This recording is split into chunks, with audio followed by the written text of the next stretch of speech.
Rittal hygienic design enclosures are engineered for uptime and superior cleanability, with sloped tops that stand up to frequent washdowns, no gaps between the enclosure and door, and our signature easily distinguishable blue seal. Visit rittal.us to learn more.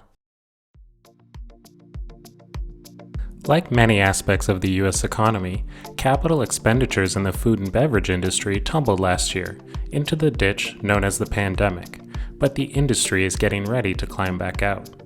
The 31 largest publicly traded food companies spent 14% less on capital projects in 2020 than they had budgeted. But in 2021, they budgeted for 13% more than they spent in 2020, bringing them back almost to their 2020 budget. The pandemic had some practical effects on capital spending. For one thing, initial planning of construction projects was tougher with face-to-face meetings limited. Many meetings had to be held remotely. It was sometimes harder to get supplies like construction materials or electrical components, especially if they came from Europe or Asia, which instituted lockdowns earlier than the US. Sites were sometimes closed due to infected workers, although most of them were reopened after a day or two. But when projects were interrupted for a long time, the usual reason was the pandemic interfered with demand for whatever the plant would be making. For example, one of the biggest food plant construction projects in America is a potato processing plant for McCain Foods in Othello, Washington. It was held up from April to December simply because demand for French fries dropped due to consumers avoiding restaurants.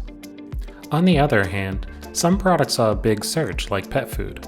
As people sheltered in place and grew lonely or bored, more of them started adopting pets. That's probably why 3 of the 4 top ongoing capital projects, totaling $1.5 billion, are pet food plants for Nestle Purina in North Carolina, Georgia, and Ohio.